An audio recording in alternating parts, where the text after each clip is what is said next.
Welcome to the Fantasy Football Forge. My name is Steve, and we got through the draft. A lot of free agents have been picked up, and so it is time to start looking forward to fantasy football. And so I have begun making my going through building my rosters for the teams, replacing names from last year that have switched teams around. And what I go through is I end up basically creating what the average game should look like while all the starters for these teams are healthy. And so I've collected all the previous year's data for guys that I can, gotten some averages for rookies, and now I need to figure out some of the changes to the play calling that we are expecting. So in this episode, I am looking at some of the head coach, offensive coordinator changes. I will be mentioning the defensive coordinator changes that will have some minor impact sometimes on a little bit of my projections, but not a big deal. Basically, I'm going to go through some of the schematic keywords, quotes from some of the previous influences on these head coaches to give us an idea of what their new team and offense might look like. And then you can come to your own conclusions as to how that might impact the team as is and the fantasy players as are. So let's start off with the Arizona Cardinals.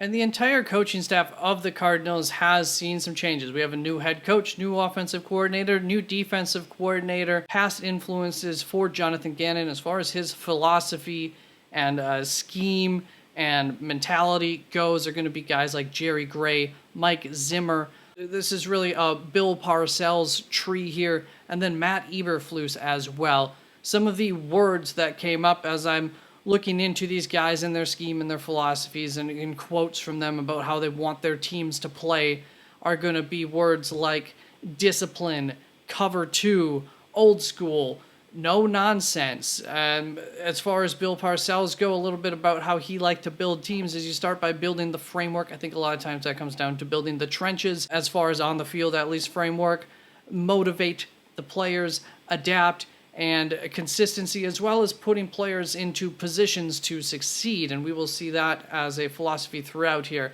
And then when it comes to Matt Eberflus, I got words like hustle, intensity, take the ball away, play smart football. They want players who love football in these systems. And of course, the M&M approach from Matt Eberflus, which is motor and mean along the defensive and offensive front lines. And I think that you see that very much in the philosophy of how Philadelphia has built itself in recent years. Something that I think that Arizona is hoping Jonathan Gannon, Nick Rallis, and this entire coaching staff and new regime to bring to the Arizona Cardinals. Now, when we look at the offensive coordinator change, obviously Jonathan Gannon's not going to be doing the offensive play calling. That will be Drew Petzing, who's coming in from Cleveland. He was their previous quarterbacks coach, and his influence is really heavily Kevin Stefanski, who learned under Mike Zimmer for 6 years. If you recall, Mike Zimmer is one of the influences on Jonathan Gannon, so there is your connection between the two as far as philosophy goes, and just, I'm sure, knowing some of the same people. When Kevin Stefanski moved over to the Browns, so did Drew Petzing, and one of the major things that I kind of caught on to that's a little bit different than some of the previous stuff that we learned about Mike Zimmer and some of this Bill Parcells tree would just be happy players equals happy coach. And this is going to go right back to putting talented players in positions to succeed, because how do you get happy players? You help to motivate them in order to reach their potential and put them in the right spots in order to reach their potential. And that is how you get happy players, which is how you get a happy coach. And so there is a big focus on the human element in this system, in this philosophy. And as far as scheme goes, it starts with the rushing attack. We've seen that plenty in Minnesota and in Cleveland with those coaching staffs. And then pre-snap, you're going to see some motion and also just generally spacing. Those are going to be your three big keys to success here in year one. Ultimately, what does this look like to me? Well, you're going to want to get back to the basics for this team. Play some old school football while adapting the traditional West Coast philosophy with the new school RPOs, pre-snap motion, some zone blocking, and of course the play action concepts. Play smart, disciplined, and play ferocious. That's, I think, what they're going to hammer into this team.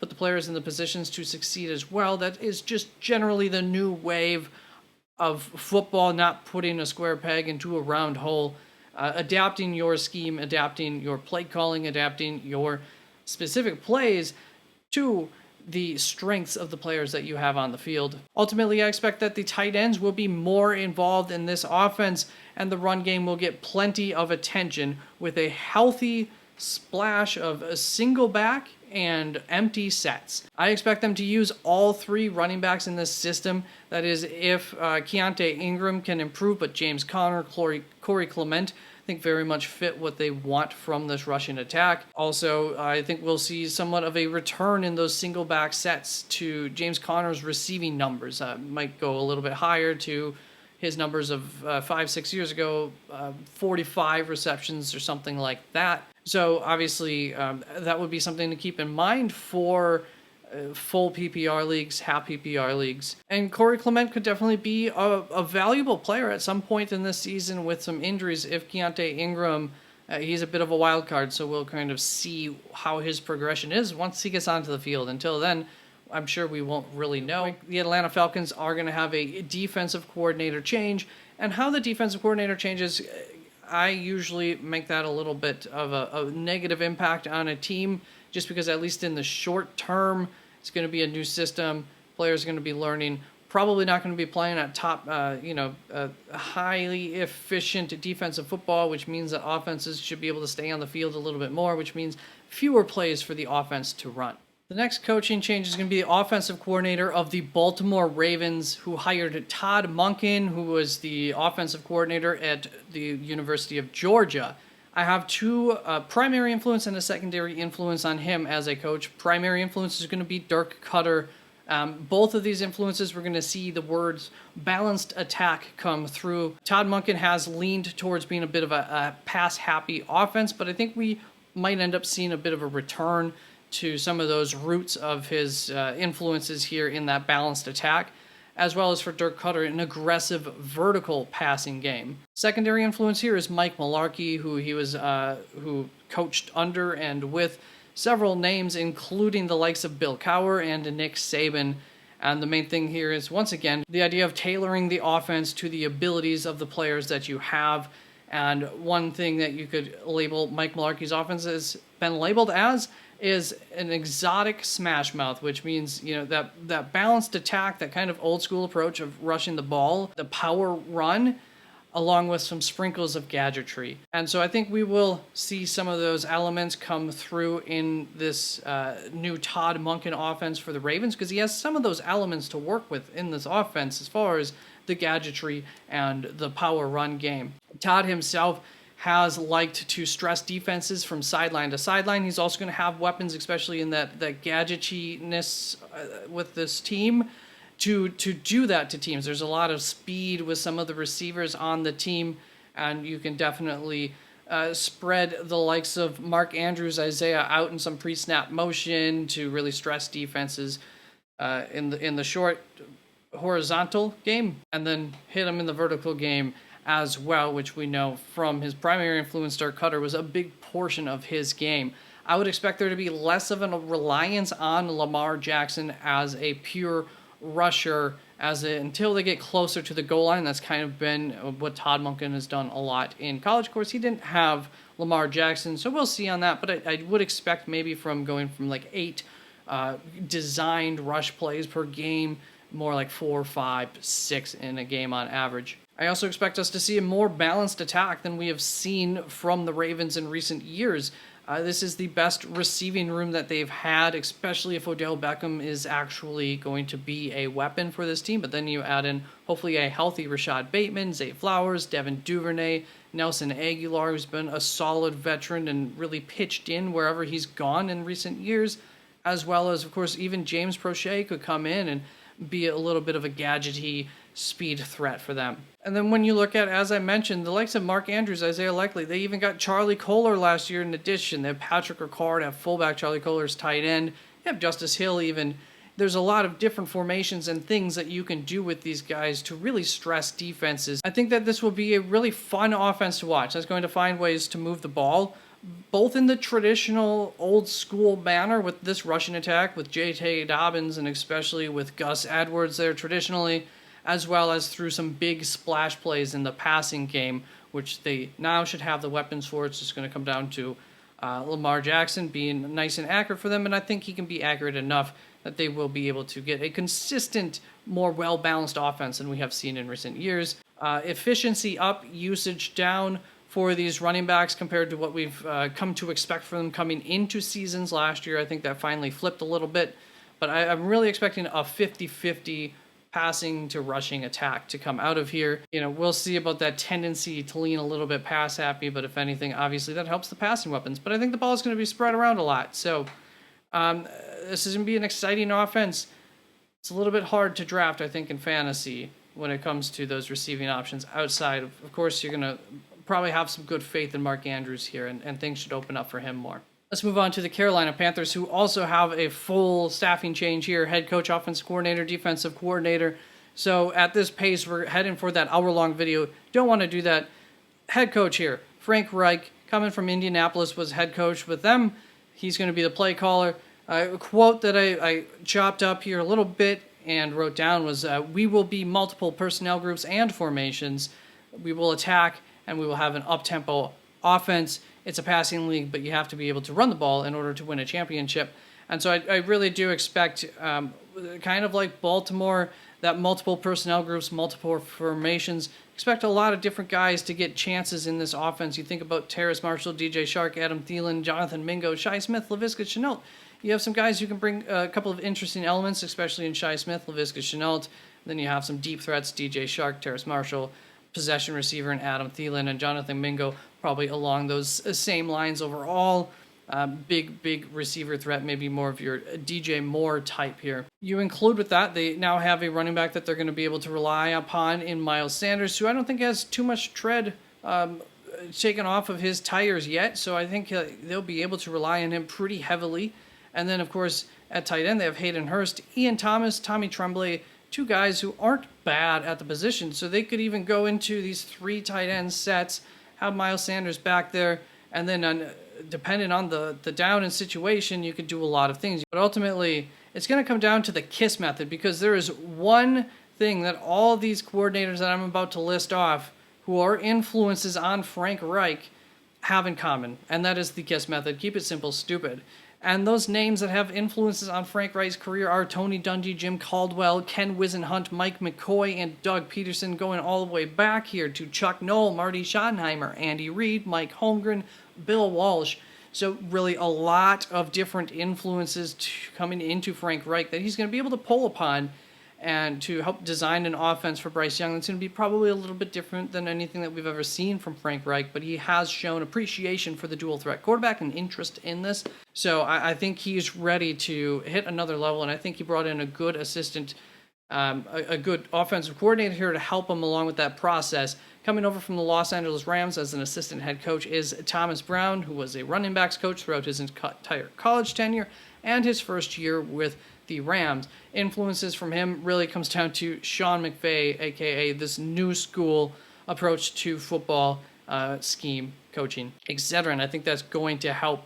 I think that was a really smart choice here. If you look at the lineage coming down to Thomas Brown, it's a pretty strong coaching tree. Starts with Bill Walsh down to Mike Holmgren, to John Gruden, to Jay Gruden, to Sean McVay, to Thomas Brown. It's going to be a West Coast offense, short, high percentage type of throws, revamped as we have seen San Francisco 49ers, Los Angeles Rams, Green Bay Packers to some extent really,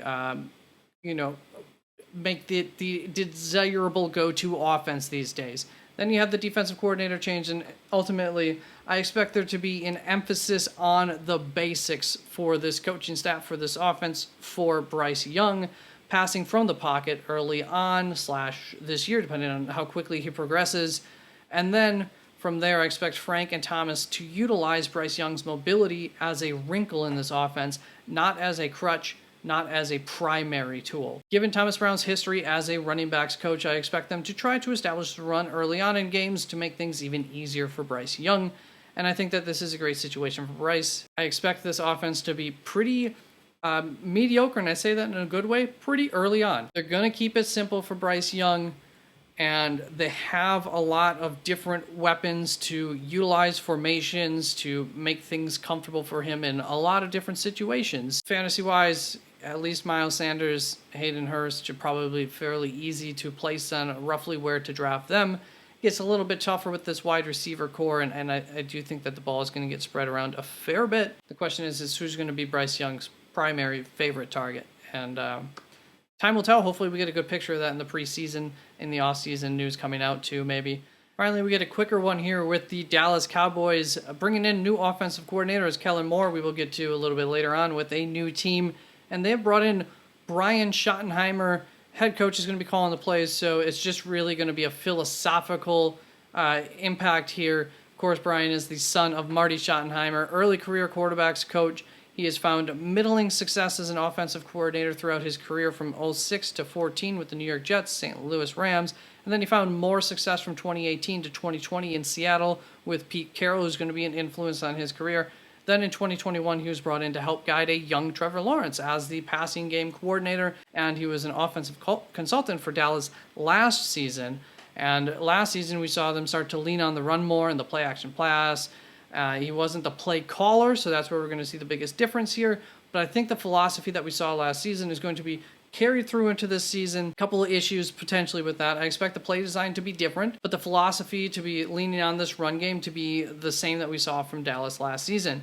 Neither himself nor McCarthy are very creative, so I would have concerns that that other defenses are going to be able to adapt and be kind of predict this offense as the season goes along. It's going to come down to execution, if I am correct in my assumptions here about this offense not being very creative. And so if Dallas can stay healthy, they should be able to execute well enough to at least be above average, I would say, in the league offensively. Ultimately, the only fantasy impact that I really have is some concern about Pollard as an every down back. Is Malik Davis going to be able to step up? I think that's going to be important for him because Deuce Vaughn's not going to be your power back. It's really up to Malik Davis. I don't want to see Tony Pollard being an every down back. His efficiency would probably go down in that situation, and I think he would get worn down as the season went along. But yeah, I think this offense fairly predictable on who the guys are to own, and it's not going to look a whole lot different than last season's. And that's going to bring us to the Denver Broncos, who also are going to be overhauling this coaching staff and really trying to make this thing work with Russell Wilson. They are bringing in head coach Sean Payton, previously a New Orleans head coach. He will be the play caller. Influences include John Gruden, Bill Parcells, but I think we know enough about Sean Payton at this point. He is a very creative play caller. He attacks the field in a very balanced way, not only through the air and through the ground as far as percentage of plays called, but also on the ground, in the air. He manages to attack it at every point, both horizontally and vertically, and in very creative ways. So, the best chance of success here for the Broncos with Sean Payton helming at head coach. And I think I like the offensive coordinator philosophy and how that might be able to influence Sean Payton's play calling here too. You'll hear me say I like the marriage between the three of them, Russell Wilson, Sean Payton, Joe Lombardi. I think Russell Wilson is immediately going to respect Sean Payton and really take to any kind of coaching and philosophy and scheme things that he wants to do with this offense. Sean Payton has already done it with probably the best short quarterback to ever play the game in Drew Brees, and he's adapted before, and he will again. How exactly will that look?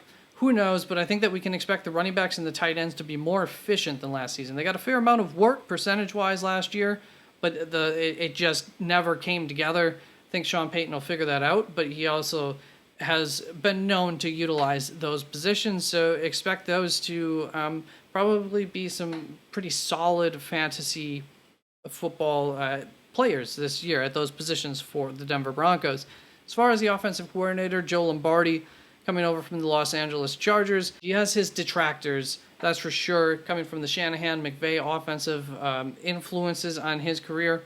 A lot of motion, outside zone, high-tempo offense, tight formations for rushing attack and mesh concepts in the passing game coming from those tight formations. Low risk, smart football with wrinkles out of the same groups and formations. So this will be a tighter, more compact fantasy scoring offense. They're going to try to keep the same people on the field. For the most part, that's part of this system.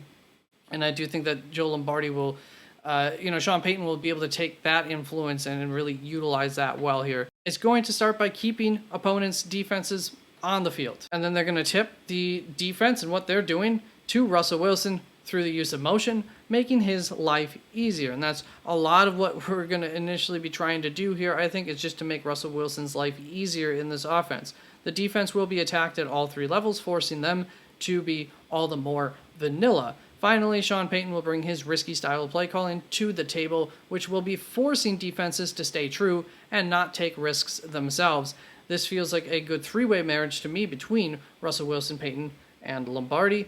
I think Javonte Williams, Samaje Perine quite possibly, and Greg Dulcich are all going to stand to gain the most as far as fantasy value goes. And then I do think that Jerry Jeudy will be used as the pre-snap motion guy for whatever that's worth, to help tip things off for this offense and figure things out, which will ultimately should put him in some good positions to take advantage of the defense himself. And this is going to bring us to another overhaul with the Indianapolis Colts' new head coach, new offensive coordinator that they are bringing in, starting off with the head coach, Shane Steichen, who they poached from Philadelphia. He was their offensive coordinator last year. He will be the play caller here for the Indianapolis Colts in 2023. His most recent influences come directly from Bill Walsh to Mike Holmgren to Andy Reid to Doug Peterson to Shane Steichen. However, he has a much more varied influence tree here.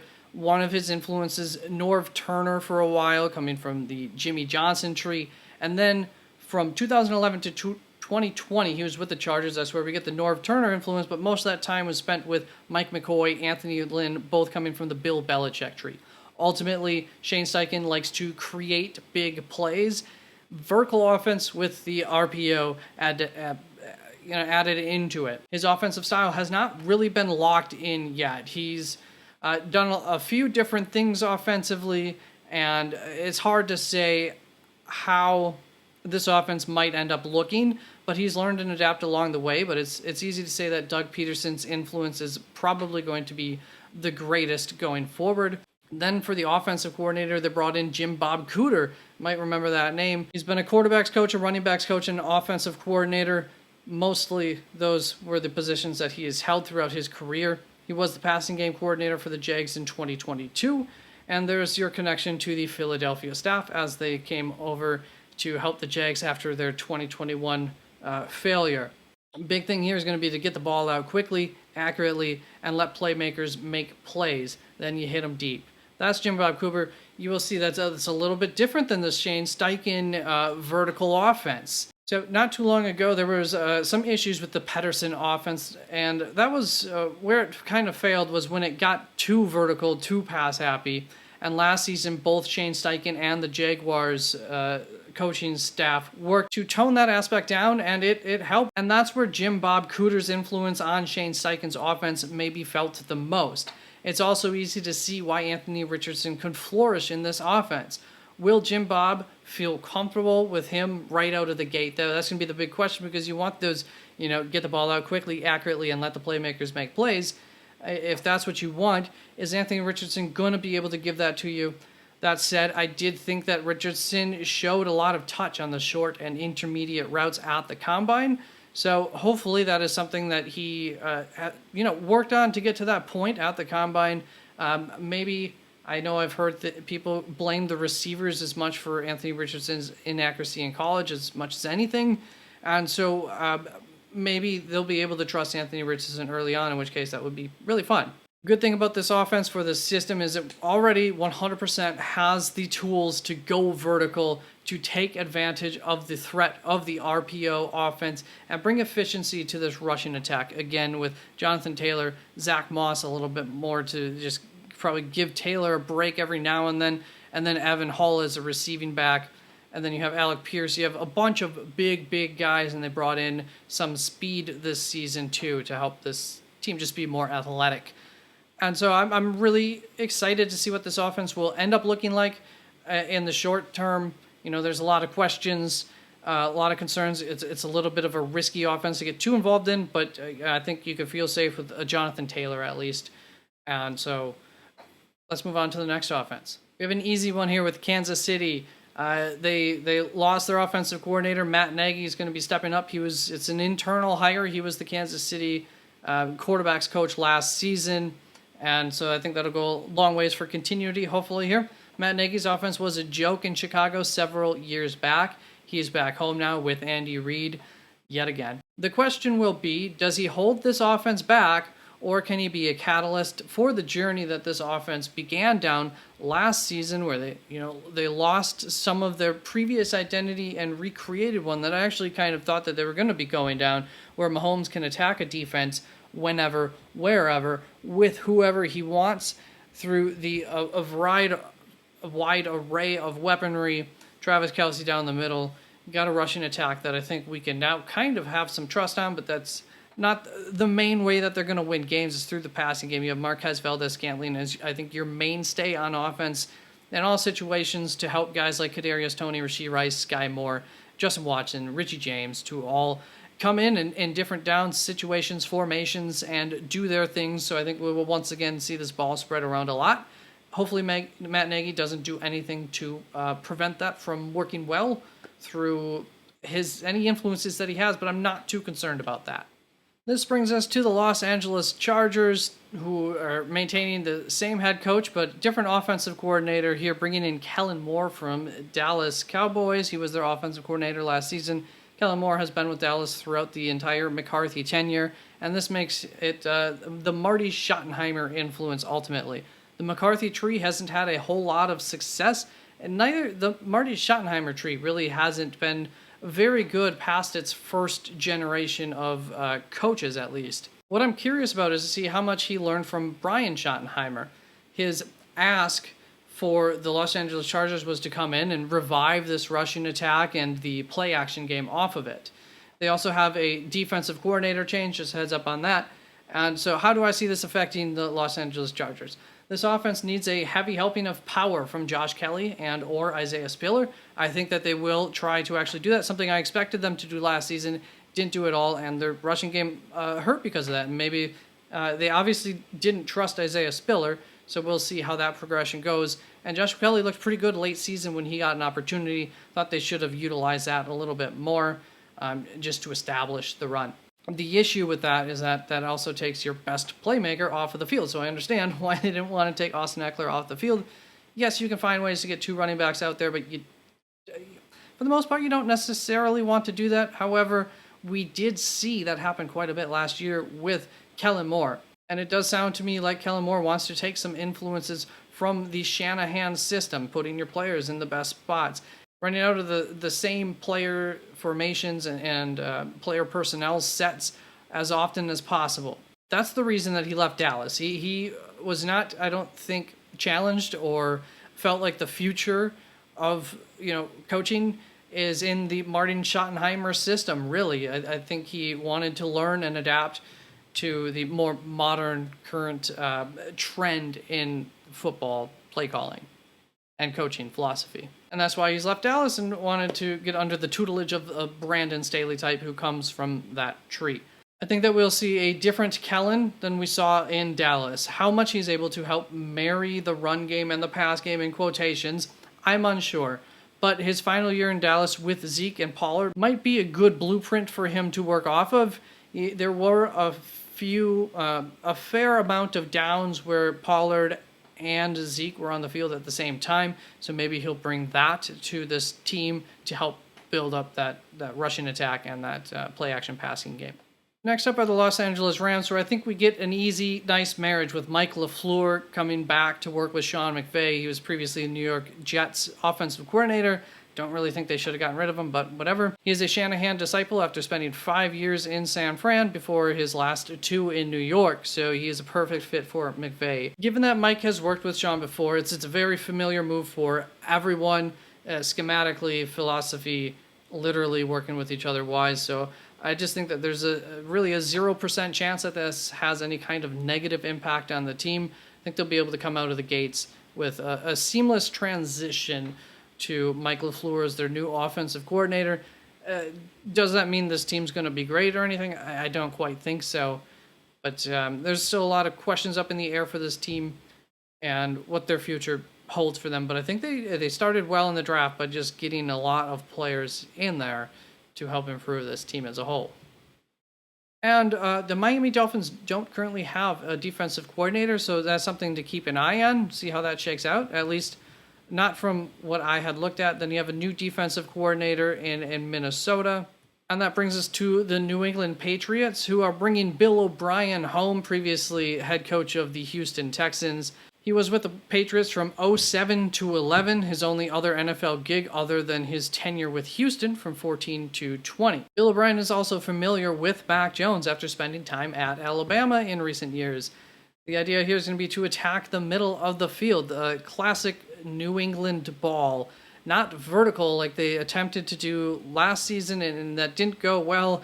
You're going to return to some classic New England ball with a little bit of spice. In addition, they'll add some Steve Sarkisian-ness to the mix. That's the spice. He's going to modernize this offense with a little RPO, motion, and more spread concepts, which I think is where we will see this offense return to looking half decent and with a good defense. It could be all right. Bill's biggest strength is probably his play calling. This is certainly a de facto plus for this offense, as they didn't have an offensive coordinator last season, so we're in the plus here. Ramondre should have some less full fronts to go up against. I think defenses were able to key in on this rushing attack last season and just kind of cover their backside. And so along with that, we should see some more efficiency from Ramondre Stevenson in 2023. Juju could absolutely thrive in like an Edelman-esque role, and I would expect him to be heavily targeted along with the tight ends. Then they have several threats to keep the defense honest and potentially land a splash play here and there with, and that's going to be your Devontae Parker, Tyquan Thornton, Demario Douglas, even Kendrick Bourne in some ways, to just keep this defense, off of their butts up front, so that these tight ends, running backs, have a little bit of room to work around in. And Ramondre Stevenson has proven that he can catch the ball very well as well. They seem to love Ty Montgomery, so we'll see how that works out, and we'll see if Pierre Strong can do anything. Then you have James Robinson, Kevin Harris. I expect Kevin Harris to probably be the primary backup for Ramondre Stevenson.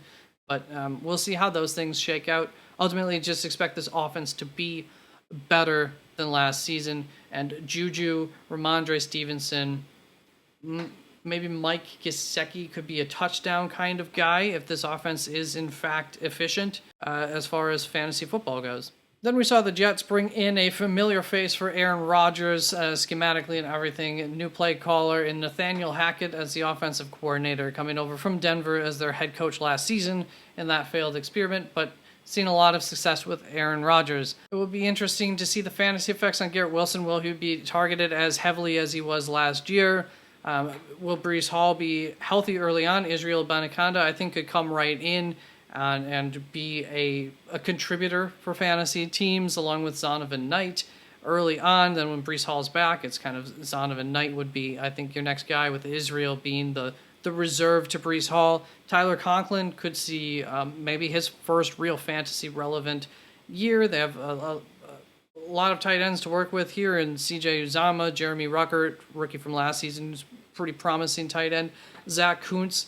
So this should be an interesting offense fantasy-wise. I'd really like those running backs the most, though. Of course, we've seen the offensive coordinator and the defensive coordinator get poached from this Philadelphia coaching staff, so they have a new offensive coordinator. It's an internal hire, Brian Johnson, who was previously the quarterback's coach, so nothing to overanalyze here with that. Should stay the same philosophically. And then Sean Desai, Seattle's assistant head coach, coming over as a defensive coordinator here for Philadelphia. Steve Wilkes joining San Francisco as their defensive coordinator, coming over from Carolina, so that should be a nice match for them. Then the Tampa Bay Buccaneers are bringing in a new offensive coordinator of theirs, Dave Canales, who was previously Seattle's quarterback's coach, and he has been with Seattle since 2010, so he has been under Pete Carroll for his entire career. Really, that's his main influence. Pete Carroll's a guy who has reinvented himself multiple times over as a head coach, philosophically, even in some ways. But I think what we could expect here from this offense with Baker Mayfield probably helming the team would be, Chris Godwin, Mike Evans on the outside, like your Mike Evans and your DK Metcalf role. Chris Godwin kind of being your Tyler Lockett, Russell Gage, coming doing things in between when they have when they're in 3 wide receiver sets. And then I think Rachaad White, Chase Edmonds should, especially Rachaad White, should stand to gain a lot from this offensive change here with having Baker Mayfield at the head coach.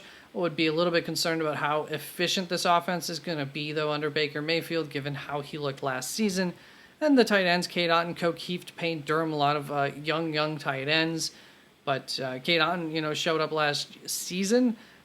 So I got to look into Baker Mayfield, how much he's actually utilized his tight ends in the past. Ultimately, I would just be concerned a little bit about consistency for these receivers, but I do like the floor as a high floor for Rachaad White and probably Chase Edmonds as a running back, 4-5 might not be a bad deal either. Next up, we see the Tennessee Titans bringing in a new offensive coordinator, bringing in Tim Kelly. He is an internal hire. He was the passing coordinator for Tennessee last season. His influence is going to be Bill O'Brien mostly, so it goes back to Belichick, and obviously Vrabel has connections to that, so easy to see this tree here. He wants to utilize multiple personnel groupings, and he wants to change the tempo often, slow the tempo down, speed the tempo up. He wants to be more versatile, and I just have concerns of, from what Tim Kelly wants to do with this offense and what he's going to be able to do. I just don't know that he has the personnel to have multiple personnel groupings, to be more versatile overall. The only 2 players that I really think bring a lot of versatility are going to be Treylon Burks and Chig Okonkwo, as far as, versatile players here. Chig isn't much of a blocker, unfortunately, but he can be a versatile weapon on offense. You can you can have him in the backfield. You can have him in at the traditional tight end spot. You can flex him out from there. Traditional tight end spot, though, once again, not the greatest blocker. That just takes a little bit of the knock away from his versatility, but he's still versatile. And then I think Tyjae Spears is going to give them a second personnel grouping, at least a little something different from Derrick Henry in the rushing attack. They have Hassan Haskins to be the Derrick Henry replacement if he ever goes down. But once again, just like we see with Austin Eckler, is the concern of you take Derrick Henry off the field in order to get Tyjae Spears out there. So I just don't know that they have the depth here to really bring a whole bunch of different multiple personnel sets onto the field. We'll see what they do with that. And last up, we are going to get one of the most interesting and will be exciting to follow type of hires for the Washington Commanders with Eric Bieniemy, Kansas City's offensive coordinator. Longtime disciple here of Andy Reid, so there's going to be that heavy West Coast philosophy. So early on in Eric Bieniemy's career, you see he has the influence from Walsh to Holmgren to Sherman to Darrell Bevell. That's one of his primary influences.